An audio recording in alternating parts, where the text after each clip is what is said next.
ડુંગળી બટાકા આદુ લસણની મિત્રો રજવાડી સબ્જી. ચાલો બનાવીએ. બટાકા છોલી અને રેડી કરવા. નાની એવી ડુંગળીને છોલી અને ચાર કાપા પાડવાના વચ્ચે. એક કઢાઈ લઈ એની અંદર અડધો ચમચો ઘી અડધો ચમચો તેલ નાખી અને ગરમ કરવાનું અને ડુંગળી નાખી અને સાતળવાની.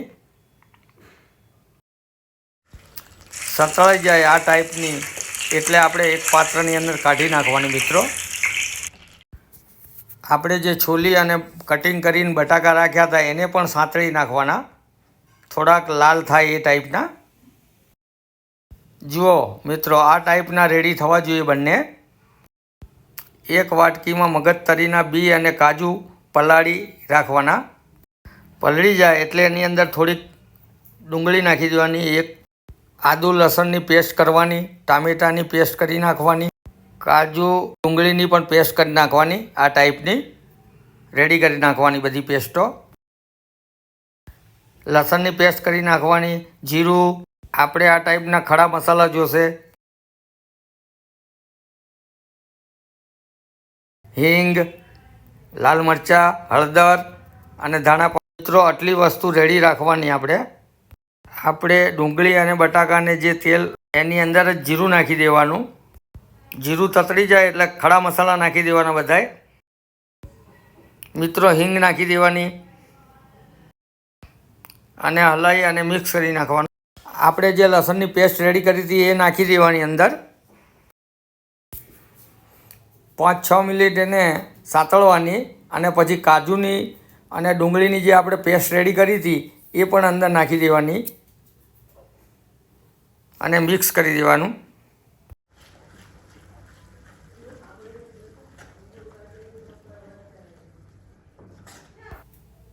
અડધો વાટકો પાણી નાખી દેવાનું જેથી નીચે ચોટે નહીં. થોડું ચડી જાય 10 મિનિટ એટલે આપણે અંદર પેસ્ટ નાખી દેવાની ટામેટાની. મિત્રો કાશ્મીરી લાલ મરચું પણ નાખી દેવાનું. ધાણા જીરું પાવડર, હળદર નાખવાની અને માપસર મીઠું નાખી દેવાનું. બધું નાખ્યા પછી મિત્રો હલાવી અને મિક્સ કરવાનું. ઘટ વધારે છે એટલા માટે 1 ગ્લાસ પાણી નાખી દેવાનું હજી અંદર.